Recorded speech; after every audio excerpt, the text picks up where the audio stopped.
नमस्कार मित्रों, स्वागत करते हैं आपके अपने यूट्यूब चैनल कभी क्लासेस में। आज से हम लोग शुरू कर रहे हैं साप्ताहिक करंट अफेयर्स, जो कि यूपी बीएड एंट्रेंस एग्जामिनेशन और यूपी ट्रिपल एससी पीईटी के एग्ज़ाम के लिए बहुत ही महत्वपूर्ण है। तो आप लोग बने रहिएगा हम लोग के साथ और अंत तक सारे के सारे वीडियो को देखिए और आप इस जो भी पीडीएफ है उसको आप व्हाट्सएप ग्रुप से डाउनलोड कर सकते हैं।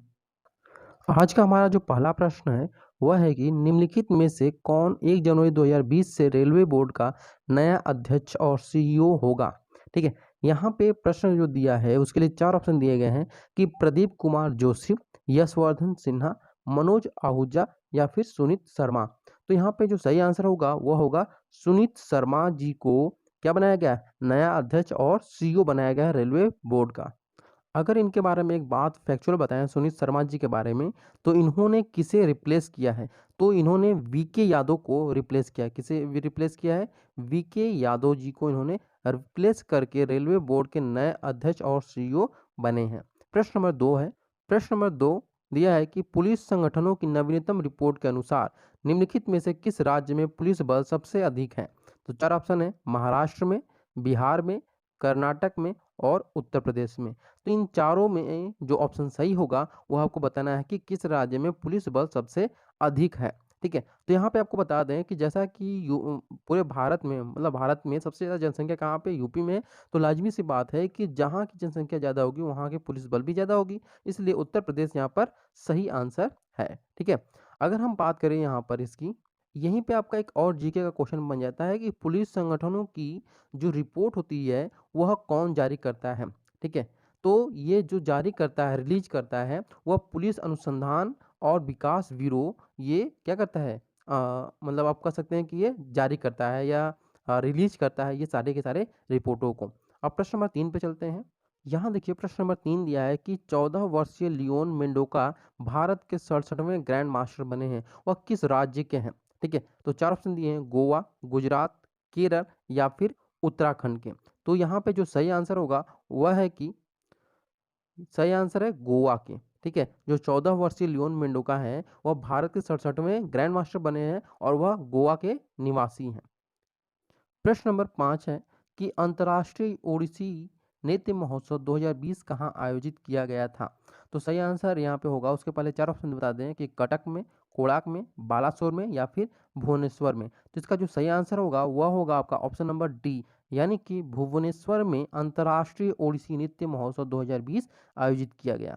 प्रश्न नंबर यहाँ पे 5वां है कि बोडो किस राज्य की आधिकारिक भाषा बनाने के लिए विधेयक को मंजूरी दी गई है। तो यहाँ पे 4 ऑप्शन दिए हैं, जम्मू कश्मीर, असम, नागालैंड और मध्य प्रदेश। इन चारों में जो सही आंसर होगा वह है आपका आंसर असम, यानी बोडो को असम राज्य की आधिकारिक भाषा बनाने के लिए विधेयक को मंजूरी दी गई है। अब यहीं पे एक प्रश्न आपका और बनता है कि असम की राजधानी कहाँ पे है, यानी कि कैपिटल इसकी कहाँ पे है। तो आपको बताते हैं कि जो इसकी राजधानी है वह कहाँ पे है, दिसपुर में है। ठीक है, ये अधिकतर करके सवाल पूछे जाते हैं राजधानियों से संबंधित, किसी राज्य की राजधानी और उनके मुख्यमंत्रियों से और उसके साथ साथ राज्यपाल से। तो यहीं पे आपको बता दें कि जो असम के मुख्यमंत्री हैं इस समय सर्बानंद सोनोवाला है। क्या है, सोनोवाला। प्रश्न नंबर 6 है दिया कि किसने स्वदेशी रूप से विकसित लेजर डैजलर्स की प्रारंभिक आपूर्ति के लिए भारतीय नौसेना के साथ अनुबंध पर हस्ताक्षर किए। तो 4 ऑप्शन दिए हैं, Bharat earth movers limited, Hindustan aeronautics limited, Bharat electronics limited, Bharat heavy electricals limited. तो यहाँ पे चारों में जो सही आंसर होगा वह है आपका ऑप्शन नंबर सी, यानी कि BEL BEL, Bharat electronics limited सही आंसर यहाँ पर होगा। प्रश्न नंबर 7 में यहाँ पर दिया कि सीरम इंस्टीट्यूट ऑफ इंडिया द्वारा निर्मित किस कोविड-19 वैक्सीन को भारत में आपातकालीन उपयोग के लिए मंजूरी प्रदान की गई है। तो यहाँ पे 4 ऑप्शन दिए हैं, कोवैक्सीन को, ZYCOV-D को, स्पुतनिक V को या कोविशील्ड को। तो इन चारों में जो सही आंसर होगा वह है आपका ऑप्शन नंबर डी, यानी कोविशील्ड को आपातकालीन उपयोग के लिए मंजूरी दी गई है। प्रश्न नंबर 8 दिया हुआ है कि वित्त वर्ष 2019-20 के लिए आयकर रिटर्न ITR दाखिल करने के लिए वर्तमान समय सीमा क्या है। 14 फरवरी 2021, 31 दिसंबर 2020, 10 जनवरी 2021, 31 जनवरी 2021। तो यहाँ पे जो सही आंसर होगा वह होगा आपका आंसर नंबर सी, यानी कि 10 जनवरी 2021 यहाँ पर क्या है, वर्तमान में समय सीमा रखी गई है। ठीक है। प्रश्न नंबर 9 दिया है कि भारत सरकार ने फास्टैग के अनिवार्य उपयोग की समय सीमा को और बढ़ा दिया है। नई समय सीमा क्या है? तो यहाँ पे 4 ऑप्शन दिए हैं: 31 मार्च 2021, 31 जनवरी 2021, 14 जनवरी 2021, 1 फरवरी 2021। तो इन चारों में जो सही आंसर होगा वह कौन सा है, ये आपको बताना है। तो देखिए, जो सही आंसर है वह है आपका ऑप्शन नंबर डी, यानी 1 फरवरी 2021 को क्या किया गया, इसकी समय सीमा को बढ़ा दिया गया है। अब यहीं पे एक चीज़ आपको बता दें कि ये फास्टैग है क्या है? तो देखिए, जो फास्टैग है वो भारत में एक इलेक्ट्रॉनिक टोल संग्रह प्रणाली का एक हिस्सा है। ठीक है, आप लोग रोड पे जाते होंगे तो आपको क्या मिलता होगा, टोल नाका जिसे कहते हैं वो मिलता है। ठीक है, तो वहाँ पे जो संग्रह किया जाता है वह कैश होता है, लेकिन फास्टैग के आने के बाद अब क्या होगा, कैशलेस आपको जो कर होता है वह दिया जाता है। ठीक है। प्रश्न नंबर अब 10 पर देखते हैं। प्रश्न नंबर 10 है कि केंद्रीय मंत्रिमंडल ने स्वदेशी रूप से विकसित आकाश मिसाइल प्रणाली के किस निर्यात के प्रस्ताव को मंजूरी दी है, और यह मिसाइल किस श्रेणी में आती है? तो ऑप्शन नंबर ए है कि सरफेस टू सरफेस मिसाइल यानी सतह से सतह तक की मिसाइल, या एयर टू सरफेस मिसाइल यानी सतह से हवा में मिसाइल, या सरफेस टू एयर मिसाइल सतह से हवा में मिसाइल, या एयर टू एयर मिसाइल यानी एयर टू एयर मिसाइल। तो इन चारों में जो सही आंसर है वह है आपका ऑप्शन नंबर सी, यानी कि सरफेस टू एयर मिसाइल यहाँ पर सही आंसर होगा। ठीक है। अब चलते हैं प्रश्न नंबर 11। प्रश्न नंबर 11 है कि भारत के पहले स्वदेशी रूप से विकसित हवाई ड्रॉप करने योग्य कंटेनर का नाम क्या है? ठीक है, फिर से सुन लीजिए कि भारत के पहले स्वदेशी रूप से विकसित हवाई ड्रॉप करने योग्य कंटेनर का नाम क्या रखा गया है? तो सहायक एनजी रखा गया है, नेत्रा रखा गया है, त्रिशूल रखा गया है, वरुणास्त्र रखा गया है। तो इन चारों में जो सही आंसर होगा वह है आपका सहायक एनर्जी। ठीक है, यानी सहायक एनजी यहाँ पर सही आंसर है। प्रश्न नंबर 12। प्रश्न नंबर 12 है दिया कि यहाँ पे ये प्रश्न कौन सा है, 12, इसे ध्यान रखिएगा आप लोग। दिया है कि निम्नलिखित में से किसे सेल यानी steel authority of India limited के नए अध्यक्ष के रूप में नियुक्त किया गया है?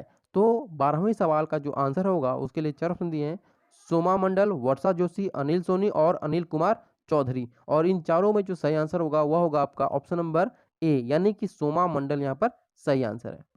प्रश्न नंबर 13 दिया हुआ है कि पुस्तक in pursuit of justice and autobiography किसके द्वारा लिखी गई है? 4 ऑप्शन दिए हैं: वी कृष्ण स्वामी के द्वारा, राजेंद्र सच्चर के द्वारा, निरुपमा यादव के द्वारा, विश्वनाथन आनंद के द्वारा। तो यहाँ पे जो सही आंसर होगा ऑप्शन नंबर बी यहाँ पर सही है, यानी राजेंद्र सच्चर के द्वारा यह किताब, कौन सी किताब, in pursuit of justice and autobiography लिखी गई है। प्रश्न नंबर 14 दिया हुआ है कि निम्नलिखित में से किसे यस बैंक के नए समूह मुख्य वित्तीय अधिकारी सीएफओ के रूप में नियुक्त किया गया है? 4 ऑप्शन दिए हैं: दिनेश खारा, शशिधर जगदीशन, सुनीत शर्मा या निरंजन बडोदकर। तो यहाँ पे चारों में जो सही आंसर है वह है आपका ऑप्शन नंबर जो दिया है वह होगा निरंजन बनोडकर को क्या किया गया है, सीएफओ के रूप में नियुक्ति दी गई है। किस बैंक में? यस बैंक में नियुक्ति दी गई है।